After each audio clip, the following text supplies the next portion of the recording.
We are live. Welcome, ladies and gentlemen, to PeakFlow Power number 34, where we answer all your high-ticket dropshipping questions, business questions,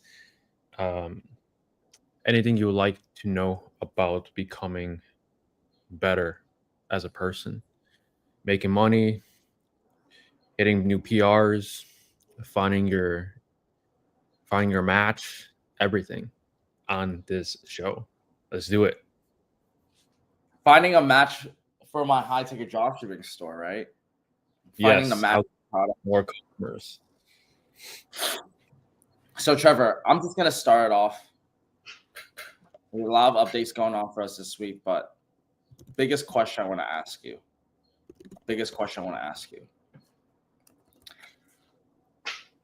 What's a winning product? What is a winning product? A winning product? Is there winning product in high-ticket dropshipping, or is it winning niche, or is it winning supplier? What is a winning product? Well, winning product just means best selling or bestseller. Winning product just sounds cringe. So that's what all the traditional dropshippers say, though. Please do not use winning products. But everyone knows what a winning product is. Right. So in the title. But like if we're having conversation in person, please don't say winning product. All I'm just gonna do is just cringe at you, like I'm gonna slap your face. But like in high ticket dropshipping, is a winning product like a supplier necessarily? Is it like a winning product of a winning supplier? How do you look at it? There's winning suppliers, I guess you could say, or best selling suppliers. And then there could be best sellers, which is winning products inside that winning supplier. Yeah, right. Oh. You know how many times we say winning? By the way, are you live on Instagram? Yes, we are live on IG. Jordan was good. Jordan fam. Kurt was good. Kurt. Yo, so glad to see y'all. I remember you got Panda Express last week. Yo, that was crazy. That was crazy. That felt like a month ago, but it was last week. Time feels really slow and really fast at the same time. It's hard to describe. Yeah. And it's already half the year already went by. It's June 2025. And if you haven't hit all your goals yet, have you hit your goals this year? Me? Yeah. I'm well on my way.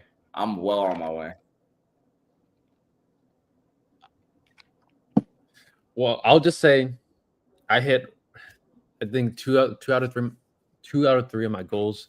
So we'll have 6 months to hit the hardest goal to hit, and we're gonna hit it.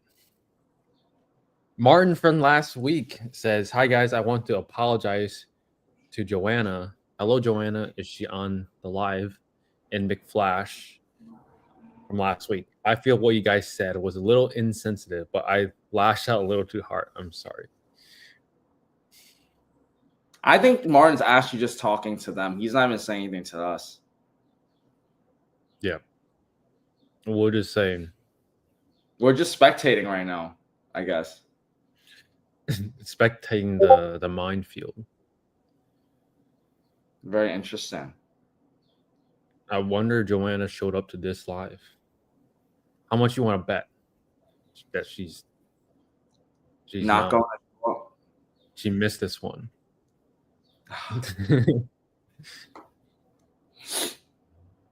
Where are some on only Panda Express downstairs? How's barbecue girls going on so far? You mean barbecue guys?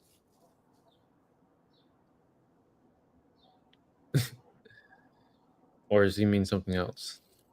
It's so hard. Is he talking about high ticket dropshipping, or is he talking about girls, barbecue girls? Nah, please rephrase. But yeah, how's high ticket dropshipping for you been, Trevor? How's your week been so far with your stores and everything? had a good start to the week, then it kind of slowed down a little bit. Yeah. But yeah, usually first part of the month and last part of the month is the best in terms of sales, and the middle of the month is like this awkward dry period of time where like are your ads wrong or what's going on, but Yeah. it always works itself out. I'm seeing the pattern over and over again. Yeah. I mean, barbecue guys, is that your store? Not barbecue guys. Barbecue guys actually exit for 950 million. They have it on like a .gov. Yeah, it's crazy. They have like some investor presentation. But to bounce back what you said, Trevor, same on my end as well in terms of sales slowed down for me this past week. Like it was sporadic. It went crazy in May, but it definitely dried a little. I estimate it's because of graduations that happened. That's been going on like right now, college graduations and stuff. That's going on, and more family trips is during this time of the month. Very similar to kind of like holiday season with Christmas, I would presume.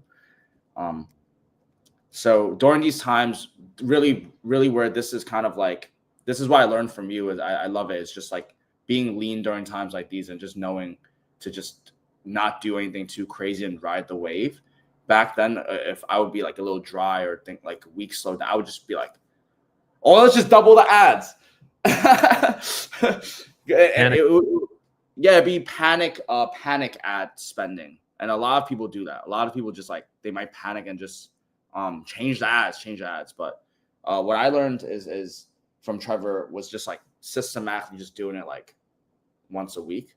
So I mean, right now, like I'm actually just not even touching anything, and then I'm just gonna, just don't do any, just don't touch anything. I'm gonna look at my search terms, look through everything, and that's how you guys want to gauge it too. Is once a week, look at your ads, and then look at your lead flow, and just sometimes there's also the market as well. So hopefully that helps you guys. Yeah. I was working with someone earlier this week, and yeah, you cannot let emotions let you make logical decisions because business is all logic, not emotions. You have to do what's right for the business. Business rewards the person that makes the most logical decisions, not the one that is emotional. You can't just turn off the ads just because you don't feel well. Right. You're gonna get beat by someone that has no emotions and only logic. Okay, Yeah. you can't be a robot, but you get what I mean. It has to be like 80. I agree. So Kurt says lately the sales are very slow as well as the real estate market. Well, I think the real estate market like dictates a lot of what's going on in the economy. If there's a lot of real estate sales, then usually the rest of the market is doing really well because people buying homes, they're spending money, interest rates probably low. Right. McFlash says, "What's the best niche?" Yo, shout out to Jordan fam. Yeah, I've been neglecting all of his. He's been going off on the IG. I'm sorry, Jordan. He said. What did he say?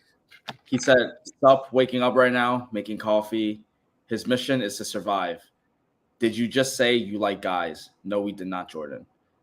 Purple Definitely Punch my ticket. How about sensational? So, Trevor, I'll ask that question on behalf of Jordan. How about sensational?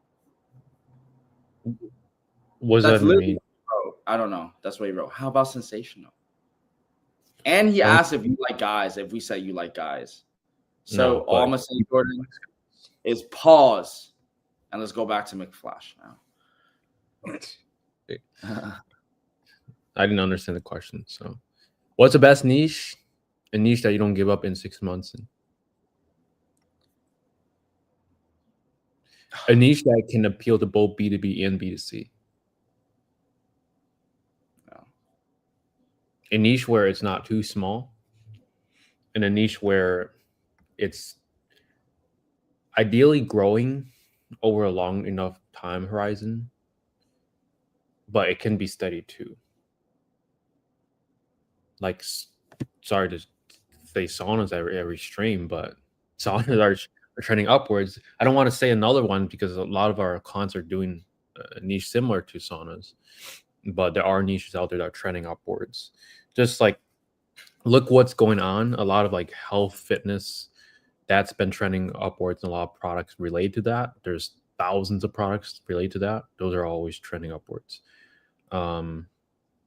Pickleball is trending upwards. That's like a relatively new sport, isn't it? I don't really know too much about it. Are you asking me, Trevor, about pickleball? Yeah. I'm gonna get canceled, bro. You don't want to ask me about pickleball, bro.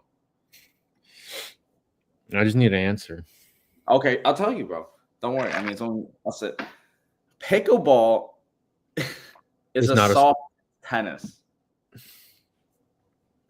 that's rising in popularity.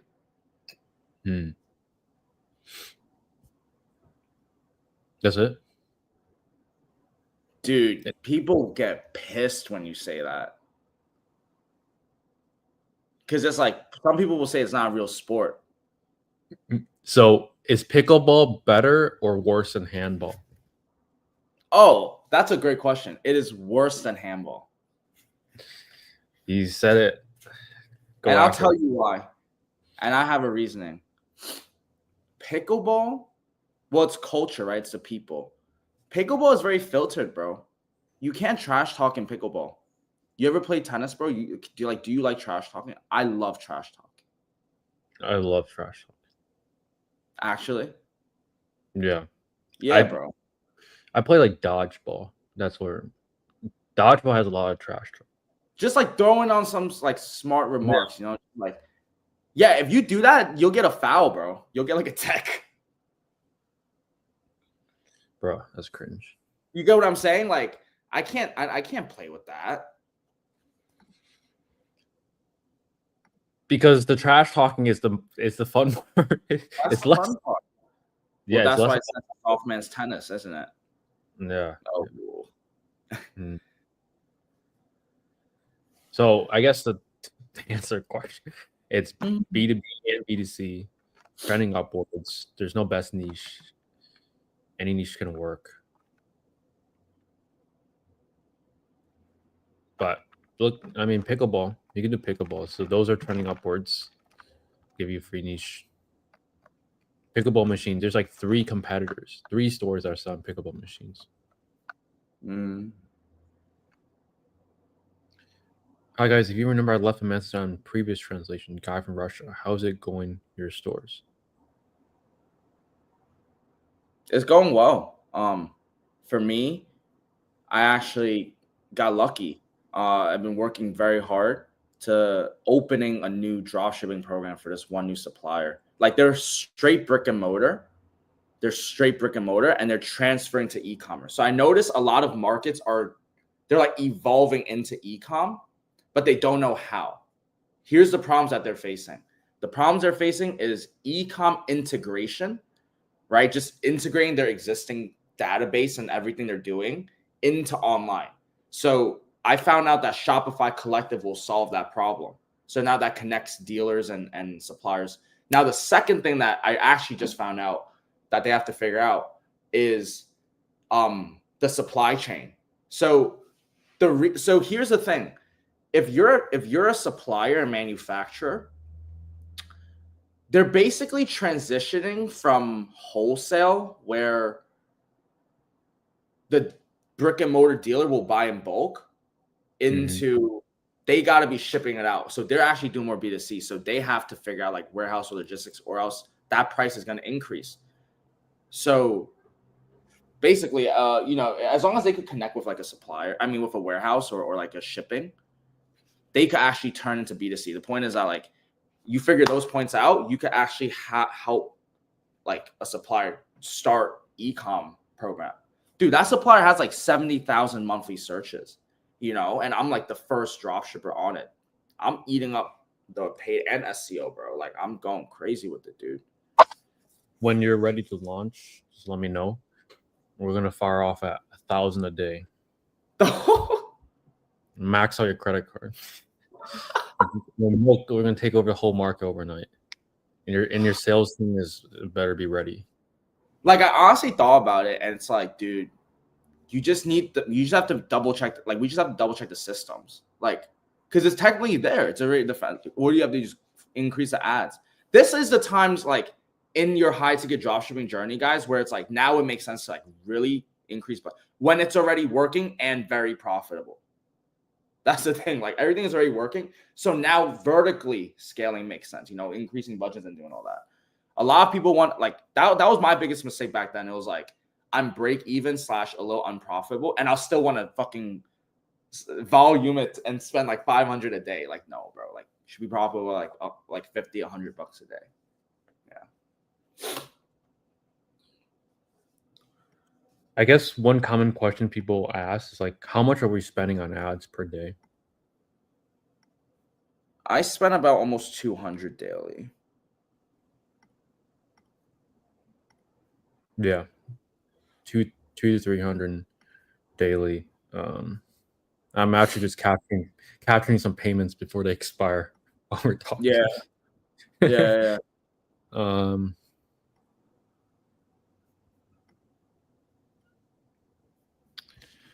Yeah. So Martin says, what's a good typical margin? You can see with suppliers. The suppliers offer me 12%, and they cover shipping on a $2,200 product. But 12% seems low, even if shipping is covered. What's a good typical margin? Yeah, 12% is low. I wouldn't really advertise anything under 15%. If it's on 12%, you also have to account you lose 2.7 from transaction fees already, dude. So you're starting at 10% now. And then another 5% discount code. You're down to 5%. I'm actually gonna test something new. I'm gonna try to I might put some things on MSRP.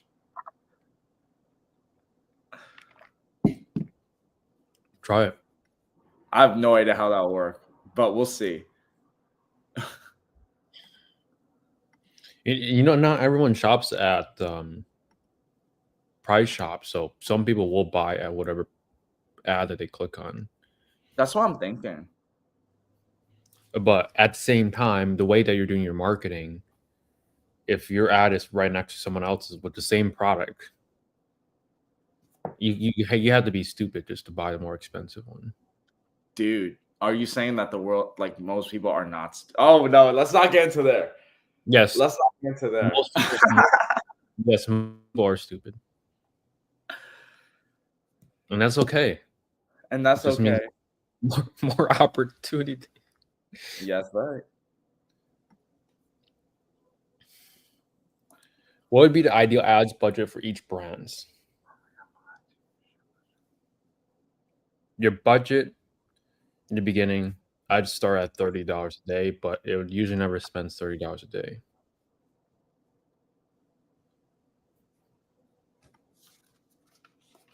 As someone in the UK, what do you think about the UK market for high ticket dropshipping? There are people that specifically dropship in the UK, and we had one or two people that did that. Most of our client base sells in the US. I'd say 98% of people. The people that are selling in the UK, there's no map. So there's also, I know another person doing 150K last month in Australia, which is similar to UK market. There's no map. The main thing is he's adjusting price like every day to match the lowest price from when I last talked to him. So if you're not making sales with UK suppliers doing high ticket dropshipping, then try adjusting your price to match the lowest price. You might have to do that. He spends like an hour each day doing that. But I mean, he's making money, so you can always get a VA to do that for you.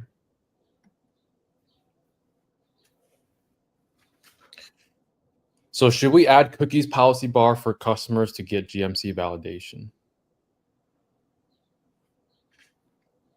That's a great question. I actually have no idea. I don't know. I've never done that. I don't know what a cookies policy bar is. Most sites don't even have a cookies bar. What is that? It's like, do you accept having cookies on your site? Do you know what cookies are? Yes, that's going to keep the memories of the website and such, right? Yeah. Yeah. It just allows tracking of the user. So you can save your cookies so that way, like, for example, if you log out and you have the saved cookies, you can just load the cookies into the browser and have the same settings, profile, everything all in one place. My question is, there's a cookies policy bar, though. Isn't that just terms of service? I mean, some sites, very few sites, it's mostly like news sites that you click on that says, like, do you accept cookies? And then you either accept or decline. Okay. No, we don't. I don't see a single person that has a cookies bar and that has not gone past GMC.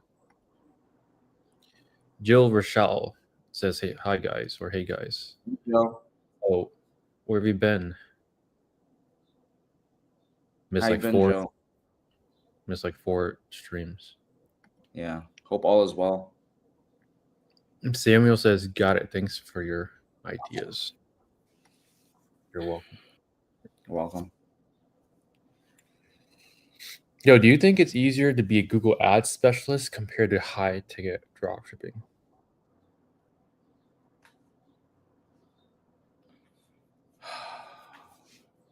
That's a good question. Finally, a good question. Don't say it like that, Trevor. They're all great questions, guys, but this was it's a new one. It's a new one. I haven't seen this before. Exactly. Yeah. It's I would say it's harder because in order to become a Google Ads specialist, you kind of have to get dropshipping or high ticket dropshipping or any form of business to succeed first. So if you're going to be a Google Ads specialist, you might eventually you might have to be a high ticket dropshipping specialist first before you become a Google Ads specialist. Is how I see it. Yeah. I think actually doing high ticket dropshipping is probably going to be a little harder because you're running a business versus like you're looking at ads all day. Well, here's the thing. Someone I know very close to me, she was a media buyer. So she was running ads for like BuzzFeed and like fucking all of like those big comps. Yeah, there's people that like dedicate their lives to just looking at ads all day. That's what a Google Ads specialist is, right? Like they're just looking at ads. My question is, I actually have never ran Google Ads for service-based business. Trevor, have you? I ran it for a restaurant. I ran it for a close friend of ours, like real estate. Like, and what was the difference between running that versus high ticket dropshipping? Was it just like different CPCs? Was the fundamentals the same? Well, real estate is crazy because the CPCs can go up to like $70 per click. Yeah. And then it's obviously location based versus like more, US targeting. Oh. I think the service was in like Fort Lauderdale, Florida or something. I forgot. So it's even more specific on the region. Yeah, you have to target by city. Wow. The region that you're. So, yes, there's going to be less volume, of course. But if your business is like specifically serving that area, then it can work just fine. I'd say the easiest Google Ads for local business is probably just restaurants. How do you run Google Ads for restaurants? That's actually really simple. For example, you can type in, for example, if I'm doing Google Ads for a Chinese restaurant, I would just type into Google Keyword Planner Chinese food or Chinese restaurant or any of those combinations. And I would filter by the city that I'm trying to target. And I would see how much volume there is. And a lot of times, those businesses aren't even showing up for those. And those are looking for the exact food that the restaurant is serving. It's not like we're targeting people that are looking for pizza and we're trying to convince them to look for Chinese food. They want Chinese food. They want Chinese food. There's 300 to 500 people a month, but your competitors are not doing it. And it's just a bunch of Yelp listings and a bunch of random sites. Just place your site at the very top. Have a website that can people can actually order delivery from. Boom, you clean up. It's restaurant is like almost zero competition because nobody knows how to do marketing.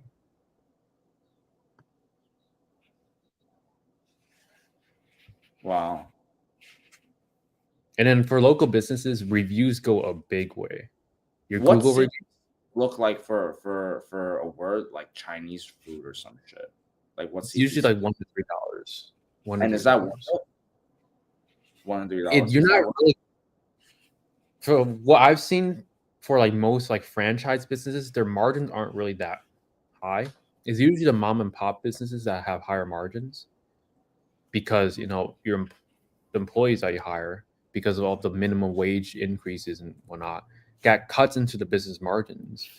I mean, you can support whatever side. I'm just stating the facts. But increasing minimum wage, of course, that's the business is going to have lower margins. Therefore, they're going to need to increase the price of the food to combat that, which the customers will end up having to pay more.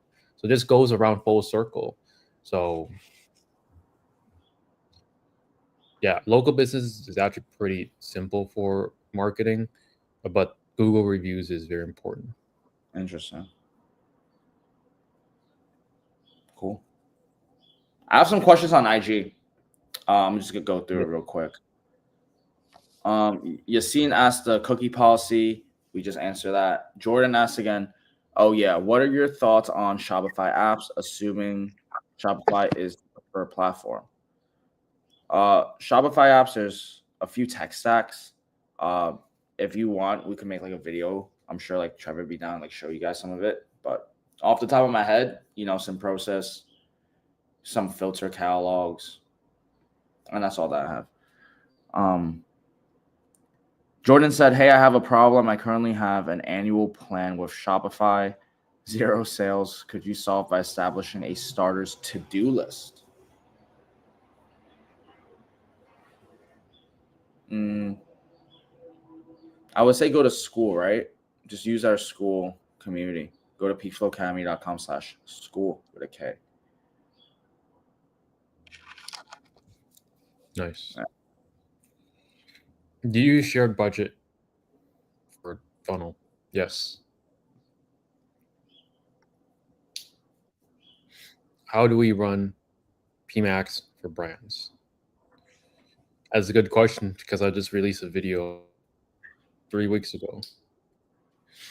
But essentially, you have the low, medium, high funnel shopping campaigns, and then you just turn off your audience or just delete the audiences inside your shopping campaign. And then you're going to use your PMax for remarketing. Fill in all the assets, text, videos, and then it's going to run on shopping, search, display, YouTube, discovery, display, all those networks. Start with, for your PMax budget, it's always going to almost spend its daily budget. So if your shopping spends like, let's say $300 a month, that's $10 a day. Then your PMax campaign ideally should only spend $10 a day to match it. Your PMax should not spend, it can spend more than your shopping, but ideally not 2 times more than your shopping spend. So PMax should not be spending $600 a month. It should only spend $300 to $450 max per month alongside your shopping campaigns. So then total amount spent would be 600, but it's like 300, not like 300, 600. Yeah. Oh. Cool. Yeah, but all our clients running PMax are doing really well. The thing with PMax, you do have to be patient. Like this goes back to emotions. You cannot be emotional when PMax is like just spending and you don't see anything. It just takes time. And it might seem like it's burning money, but that's why you don't put a budget where you're whatever budget that you're putting in Google Ads, you're just assuming that you can lose that. Don't be putting a budget that you can't afford to lose. That's putting you in a bad situation.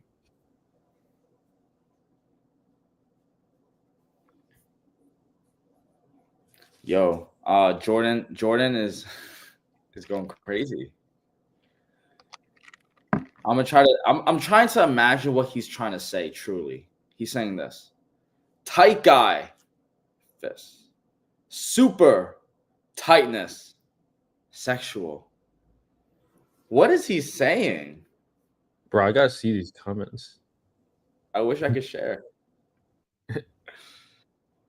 Do you see it? Oh my God! He just said it. He said Trevor likes it tight, not loose.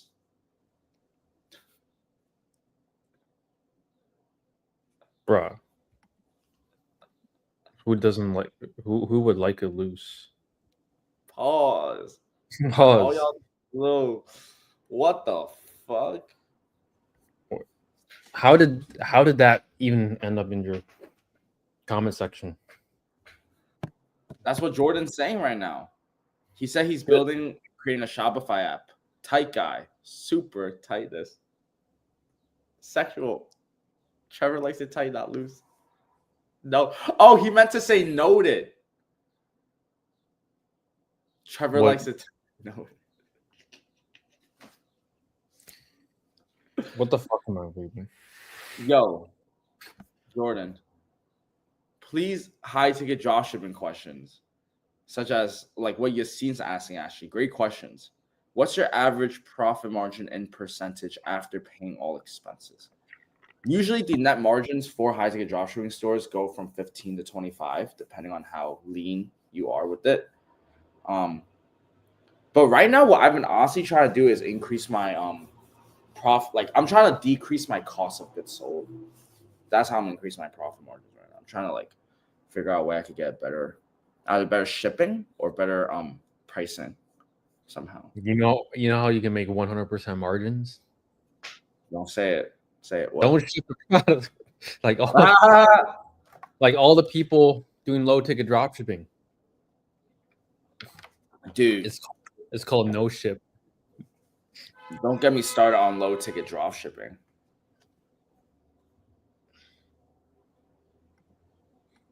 Bro, what was the first product that you sold? Ever? Online? Mine was a rose bear. My first product I ever sold was the fidget spinner. Oh, nice. On eBay. Nice. And then I also sold gift cards. You dropshipped on eBay? I dropshipped gift cards. Interesting. So looking at it now, it's so weird. I dropship iTunes gift cards when iTunes was a thing. Basically, there's these sites that you could buy gift cards at a discount. So $100 gift card, you could get it for like $95, $94. And then you would sell on eBay for like $135. People would buy $100 iTunes gift cards, instant delivery for $135. And you got but then you would buy the cards and ship it to yourself. I would buy for $94. I would sell for $135. eBay transaction fees. I would make $25 each sale. And I was just getting the cha-chings. That was my first dose of cha-chings, yeah. And then how long till it stopped, or like till the eBay shut you down? The thing with gift cards is it's kind of, I'm surprised I didn't like get scammed, because technically you couldn't really sell gift cards on eBay. And also, like, how can a customer that buys it, like, can't they claim it as like it's not valid?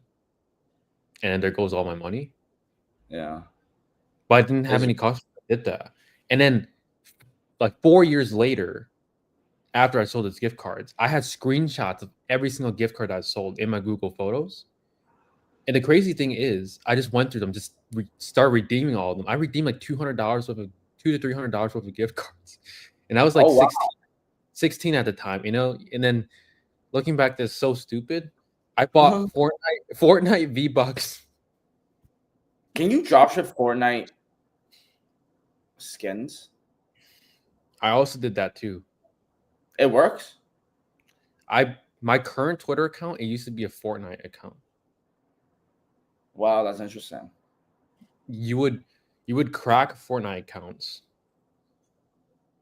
find the ones that have skins, and then you would sell them to people, or you can do like retweet deals, and yeah, it's a whole. Yeah, that brings back memories. Guys, if you're watching us right now, I hope you guys understand that, you know, this high ticket dropshipping journey started From honestly for Fortnite. both 10 years ago, bro. Like, it's literally been a decade since we tried to make money online. And it's just that we've adapted and we've evolved to the point of high ticket dropshipping. We've evolved to a point where we could share this information, share the business model, you know, put all of this video out there for you guys. If you guys, you know, are serious about high ticket dropshipping and you guys want to learn from the best of the best, all right, go to ecomhighticket.com like right now. Go to ecomhighticket.com and apply to work with us. All right. We do take all of these calls very seriously. But to be honest, the reason why, you know, we make all of our content is because we want to actually help you. You know, high ticket dropshipping, it's a very replicatable model right now. You guys can see like there's so many different niches, and this business is only just evolving. Just like everything is just evolving, and we caught a little of the front end. I hope you guys could join us. Let's go back to answering some questions again. I think a lot of them are asking some questions right now. Shipping companies. Yes. You can use Unishippers, which is what I use, or you can use Freight Club. I find Unishipper rates are better, but either one of those. Yo, Trevor, what's your best shipping experience, and then what's your worst shipping experience? You can give me ranting. I want to hear about your best and worst shipping experience. My first shipping experience, I sold two bookcases, $3,000 each. It was like $7,000. It's like $3,500. Wow. $7,000. A lady bought it, and I went to go ship through Unishippers at the time. I think Unishippers. Maybe it was another freight company, but I just didn't know what I was doing at the time, and I shipped two of them, and one got lost. No way. How's it get lost? How does that happen? How does it get lost? That tall, this wide. How does that happen? How's it get lost? So where'd it go? I don't know. They said someone stole it. I'm like, how is that possible? Damn. And then that's when I didn't know much about like insurance at the time.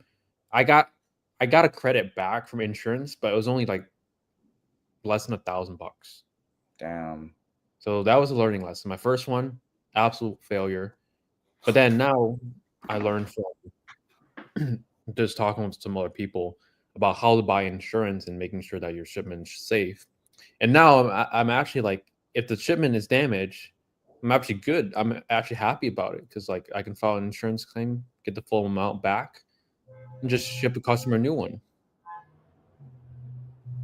You know, like one of the thoughts that I have when it was like that UK dropshipping question, or even like with Australia dropshipping, the way I see it now is just kind of like you just find a product that gives you margin, kind of like affiliating it. And as long as you know how to run P&L, right? Like as long as you know how to cover the expense and just keep making profit and just I mean, like how could this business model like not work? Like it's literally just find a supplier, and then like you ship, like the money you really spend is like LLC. Like I know a lot of people are wondering like how much does it cost to start? Realistically, $1,000, $2,000. You know, 250 for LLC, another 250 for a website, and then the rest is on ads. Trevor, let me ask you this: like, what is another business model that could even compare against like the potential? You know, like I would argue maybe digital dropshipping, but I feel like digital dropshipping. Probably just doing drugs. Huh? Probably just selling drugs. Yeah, for real. High ticket is lit. High ticket dropshipping is lit. Or I seen on Instagram like reselling counterfeit products, but look, both of them you're gonna get caught at some point. Yeah, End up in jail, or you're gonna get fined. So I mean, like it's up to you. Choose whatever one you want. But if you want to do it the real way, the legitimate way, where you can sleep good at night, knowing that you're not breaking any rules, then high ticket is the way. I agree. A supplier told me to create an account on their site, and from there I'll be able to get a discount for dropshipping. Yes. Yes. Some suppliers are like that. Those are the best. You just buy it off of that. It's crazy. Sometimes I'll get orders. It's like, dude, I just made like $1,500 by checking out for another client. It's crazy, but this is how the world works, right? Like, bro, you bought $96 gift cards and then freaking sold it for 150, dude. Like, what the fuck? There's opportunity everywhere. Huh? There's opportunity everywhere. Open your eyes. Facts. And that's coming from two Asians. Open your eyes. Bruh. You can sell maps.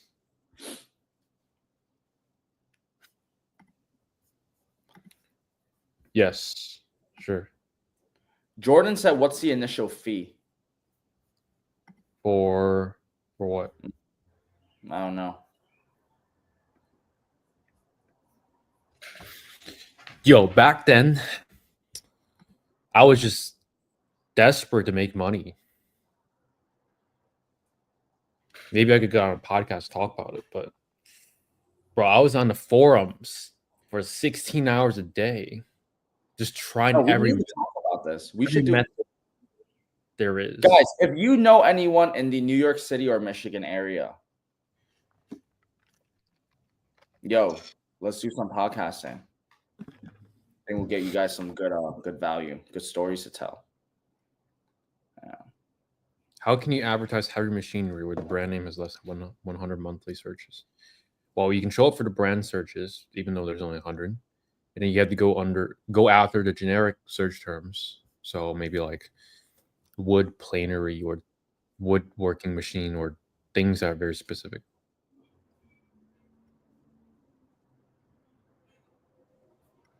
Wait.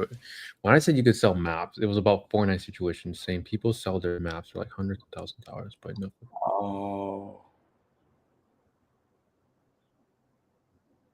I've heard of that too. I don't play Fortnite though, so I really don't know. I have not touched Fortnite since 2017.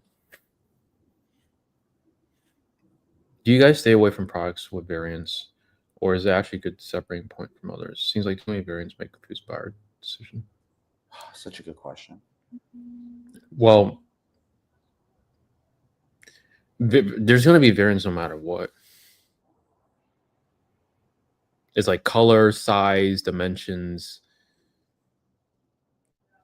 gas, electric, anything. I guess there might be more than, like, for example, fireplaces or like fire pits. Those have like so many variants, and like vanities, so many variants. Yeah, I would ideally want to stay away from them, but that also creates a higher barrier entry, meaning like if less people want to do them, it means like there's big opportunity for them.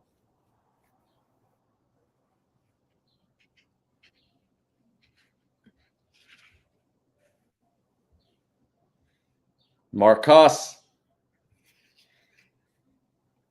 is Marcus asking about some strategies for getting past Google Merchant Center. Big problem in high income, Trevor. Only it's a Marcus. Marcus must answer Marcus's question. Yo, okay, look. I can only answer from my experience and then working with client stores.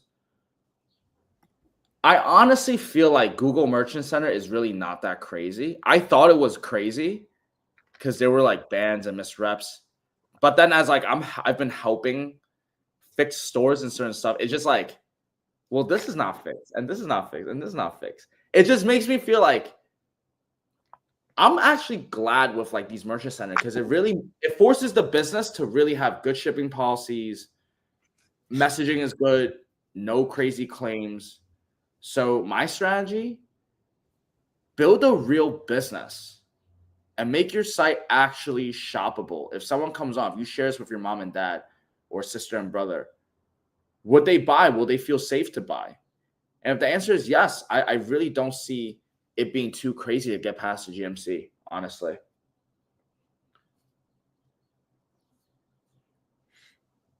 I mean, I just did a review on the site earlier yesterday, and there were so many obvious mistakes.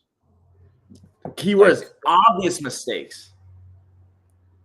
Like, for example, the transit time, the person had like 2 to 10 or 2 to 13 business days on one part, Right. and then it had 3 to 10 on another part, and then the time before the order processes, it says 1 to 3, and then it says 2 to 3, and then it said 4 to 3. I mean 3 to 4. It's like there's so many inconsistencies on the site. Exactly. Like that's the sloppy error that I'm talking about. It's like if your shipping policy is the numbers don't match with the merchant center, like that's just sloppy work. Like that's actually the biggest problem. The problem is like most of the drop shippers, and it makes sense. Most people are sloppy. Most people aren't able to check their work. That's why the bans happen, is what I'm seeing as I'm like, you know? Yeah. And then there's also another common thing is like people misspell their address too. Like it's like, yeah, that's your address. How are you misspelling it? It's like, it doesn't make sense. They're just putting it wrong format. There's missing words, grammar mistakes. And like grammar mistakes is crazy when you have like a store too, though. Grammar mistakes is crazy. Install Grammarly and then right, just install Grammarly. That's honestly the best strategy.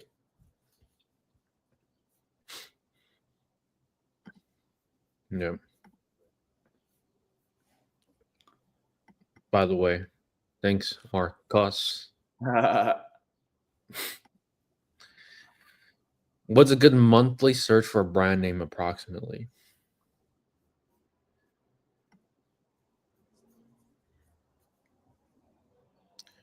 I mean, it could be 0 to 1,000 or more. How much brand search volume does not dictate how well the brand does. It can, because a lot of people, they just bid on the brand name and that's it. That's how their business stays stagnant for months or years. But if a brand has 100 to 1,000 or even more, it just doesn't have to be 0. I run brands that have 100 brand search volume, 1,000, 20,000, 50,000. If it has brand search, then you can run it.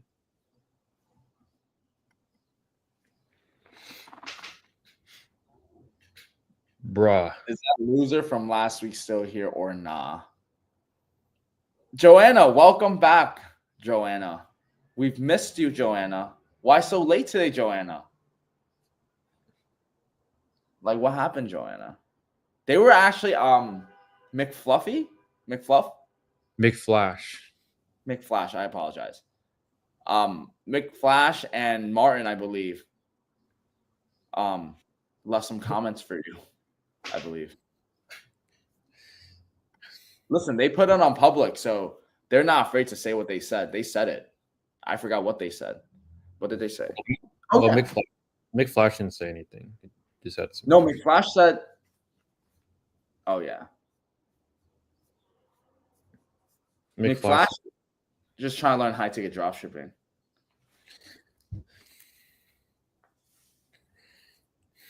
She says, "OMG, what did they say?" Well, it's on the screen right now, so you can pause it. You think we can advertise for a brand name that has 20 to 50 monthly search, but the product type is decent monthly search? Yes, you can max out the brand search volume, and then if if the product type has decent monthly search, then yes, you would be bidding on those high terms.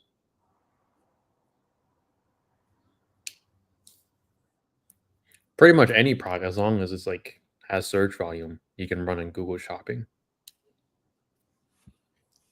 It just brings me back to memories when I was ranking for portable air conditioner generic search term. That had 245,000 monthly searches, and my shopping listing was like the first and second rank for like months. You could still rank. I'm sure I still could.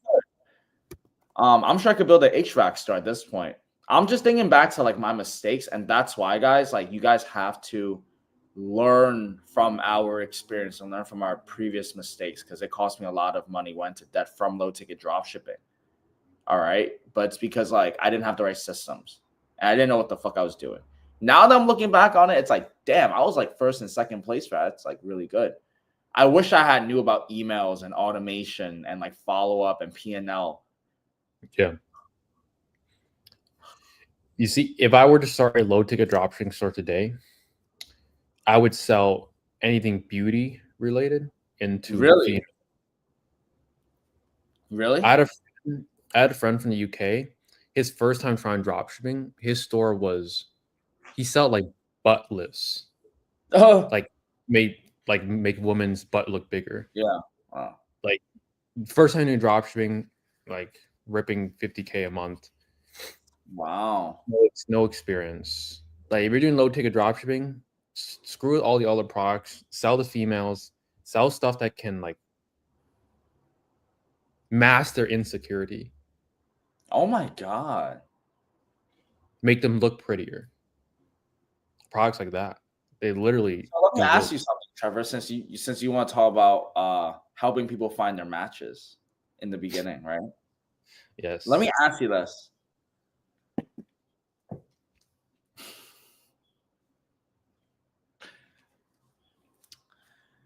Does it matter if a girl is pretty? If they're smart though, and they have a good personality? Each person is different. Mm. I can't. Is pretty a value? Like, do you think good looks, not even just on a girl, on even guys and shit, do you think appearance has any value? Yeah, and because how do you define that? it definitely does, like for your first impression. So a pretty face matters. For your first impression, yes. Okay. There you go, guys. Now, I mean, it's like if you want to marry someone that only has a pretty face, or do you want to marry someone that, has all the other attributes? It's like, oh shit. That's a different question. That is a different question that was not asked. So we don't need to answer it. Let's go back to high ticket dropshipping now. I know you guys like these little tangents for fun. Oh my God, Joanna. You see, what do you want me to say, Joanna? Like, how am I diplomatically supposed to answer that? It's like you go with any option. It's just kind of like a self-destruction option. That's what women do. They just give you questions where like this is what Joanna's doing to you. He's trying to set me up. Answer that you say like it's like, no, you're screwed. Joanna is just trying to get something out of me, but there's nothing to give. No, there's no answer. There's no answer. The answer is NA. Not available. Not answered. No. No answer. If I have an LLC,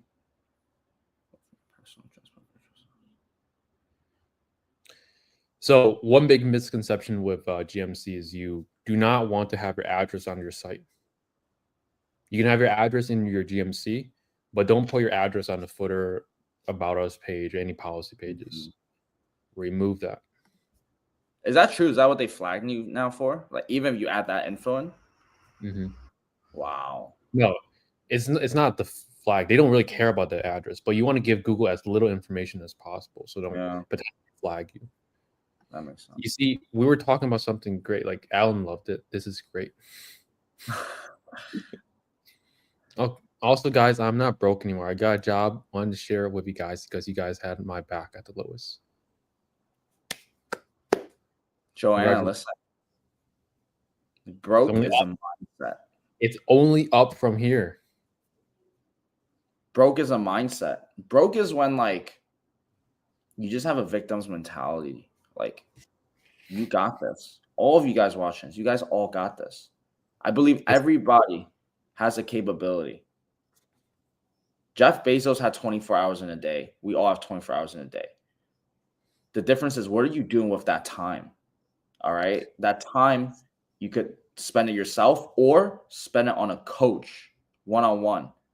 Pay for that experience. That's the best way to shortcut life. Just pay for answers sometimes. That's what I did. I have mentors. But Trevor, what were you about to say? I was going to say it's not I can't afford it. It's how can I afford it? Right. Change your mindset. Right. You're paying it one way or the other, with time or money. Most of you're already paying with time. You're paying with time. Yeah. Yeah, we heart you too, Joanna. Much love to the PeakFlow community. How guys run Google Ads for cheap products? We're just targeting generic terms, sometimes in comparison to 3 levels. We do a high ticket. Good question. Well, they're oftentimes breaking even at the very beginning or going negative to gather that data, sculpt keywords, or they're just running PMAX right from the beginning, hoping that it will be profitable. That was me. In both realms, which is what caused me to fuck up. Yeah. To be fair, there isn't anything you can really do. We didn't know better. Exactly. Yeah.